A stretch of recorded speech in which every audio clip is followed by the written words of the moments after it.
नमस्कार, ये आकाशवाणी चंडीगढ़ है। अब आप अमन सैनी से प्रादेशिक समाचार सुनिए। पहले इस बुलेटिन के मुख्य समाचार।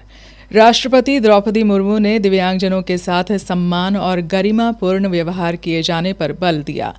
केंद्रीय संचार मंत्री ज्योतिरादित्य सिंधिया ने संचार साथी ऐप के माध्यम से जासूसी के आरोपों को खारिज किया। अब मोबाइल पर ऐप को पहले से इंस्टॉल करना अनिवार्य नहीं होगा।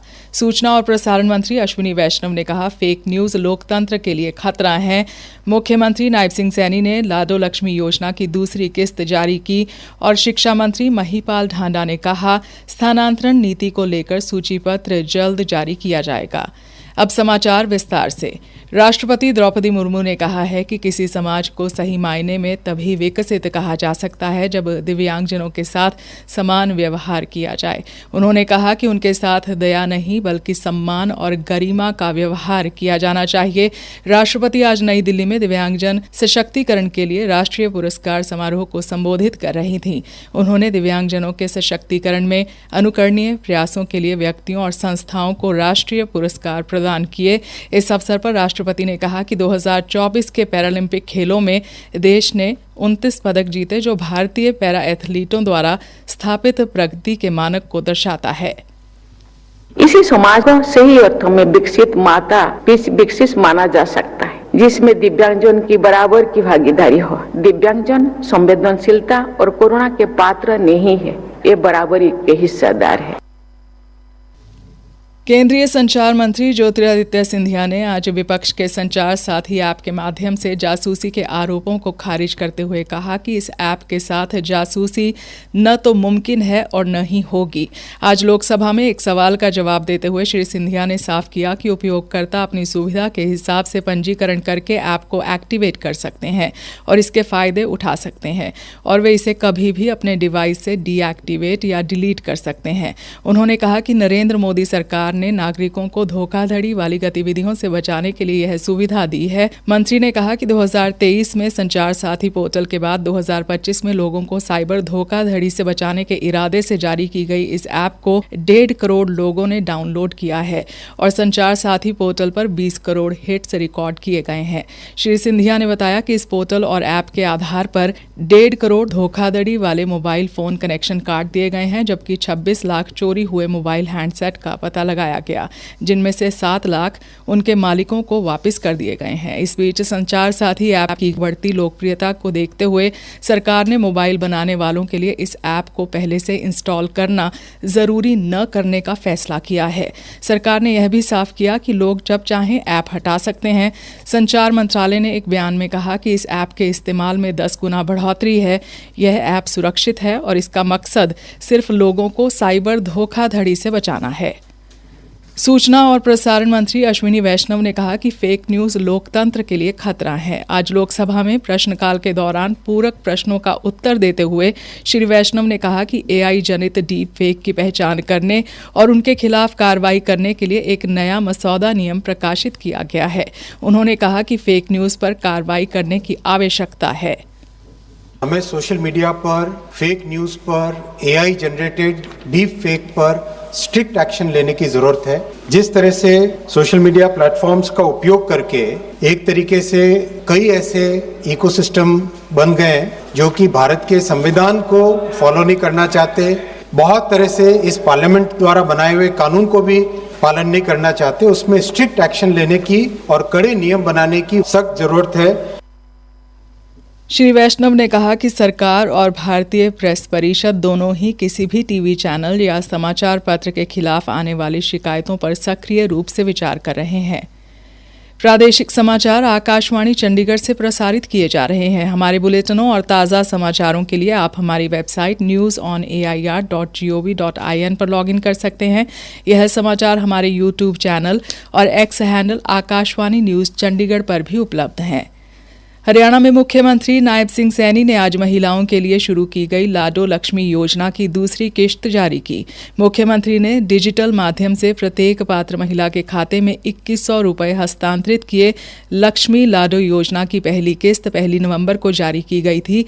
इस अवसर पर मुख्यमंत्री ने कहा, इस योजना के तहत 7,01,965 हमारी लाभार्थी बहनों के खातों में आज लाडो लक्ष्मी पहुंची है। हमने 25 सितंबर को दीनदयाल लाडो लक्ष्मी योजना ऐप का शुभारंभ किया। इस ऐप पर 30 नवंबर तक 9,05,92 महिलाओं ने आवेदन किया है। जिन बहनों का आधार KYC का अंतिम चरण अभी भी बकाया है, आप भी इसको जल्द से जल्द पूरा कर लें। आप जैसे ही यह प्रोसेस पूरा करेंगे, आपको भी इस योजना का लाभ मिलना शुरू हो जाए।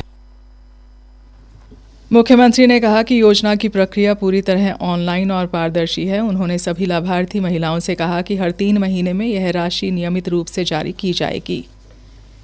केंद्रीय खाद्य, सार्वजनिक वितरण और उपभोक्ता मंत्री प्रहलाद जोशी ने कहा है कि देश भर में 100% राशन कार्ड अब डिजिटल हो चुके हैं। आज लोकसभा में प्रश्नकाल के दौरान पूरक प्रश्नों के उत्तर में श्री जोशी ने कहा कि लगभग सभी 20 करोड़ 58 लाख घरेलू राशन कार्ड डिजिटल हो गए हैं। 2020 में कोविड के समय से लेके 2029 तक प्रधानमंत्री गरीब कल्याण अन्न योजना के तहत हम सबको अनाज बांट रहे हैं। All 20.58 crore ration cards and 7.2 crore beneficiaries are digitised. आज ऑलमोस्ट 100% डिजिटाइजेशन करके हम आगे बढ़ रहे हैं।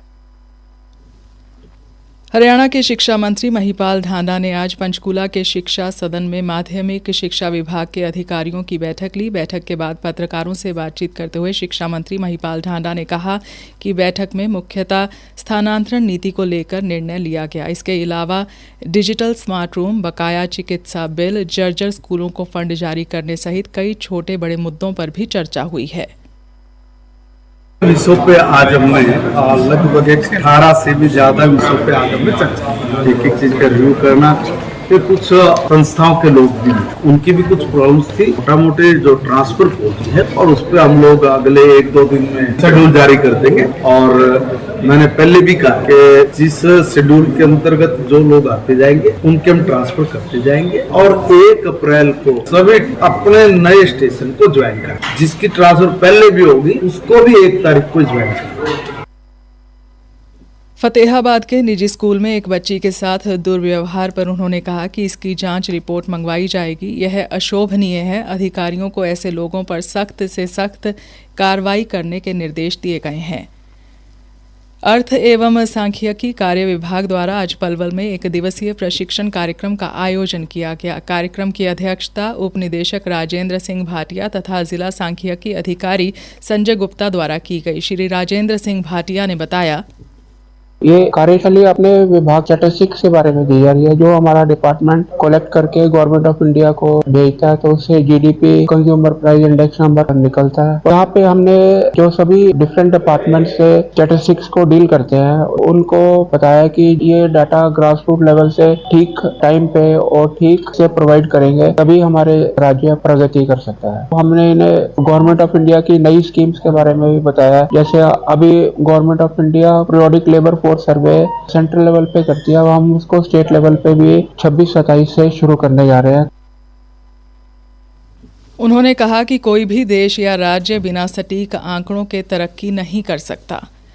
नगर निगम फरीदाबाद द्वारा बल्लभगढ़ विधानसभा क्षेत्र में आज शीतकालीन पौध वितरण कार्यक्रम का आयोजन किया गया। कार्यक्रम का शुभारंभ केंद्रीय राज्य मंत्री श्री कृष्णपाल गुर्जर तथा विधायक एवं पूर्व कैबिनेट मंत्री मूलचंद शर्मा ने किया। इस दौरान पंडित दीनदयाल उपाध्याय पार्क में नगर निगम ने लगभग 5 लाख फूलों के पौधों का वितरण किया। निगम द्वारा इस वर्ष कुल 17 करोड़ शीतकालीन फूलों के पौधे शहरवासियों को उपलब्ध कराए जाएंगे। अंत में मुख्य समाचार एक बार फिर। राष्ट्रपति द्रौपदी मुर्मू ने दिव्यांगजनों के साथ सम्मान और गरिमापूर्ण व्यवहार किए जाने पर बल दिया। केंद्रीय संचार मंत्री ज्योतिरादित्य सिंधिया ने संचार साथी ऐप के माध्यम से जासूसी के आरोपों को खारिज किया। अब मोबाइल पर ऐप को पहले से इंस्टॉल करना अनिवार्य नहीं होगा। सूचना और प्रसारण मंत्री अश्विनी वैष्णव ने कहा, फेक न्यूज़ लोकतंत्र के लिए खतरा है। मुख्यमंत्री नायब सिंह सैनी ने लाडो लक्ष्मी योजना की दूसरी किस्त जारी की। और शिक्षा मंत्री महिपाल ढांडा ने कहा, स्थानांतरण नीति को लेकर सूची पत्र जल्द जारी किया जाएगा। इसी के साथ समाचार बुलेटिन समाप्त हुआ।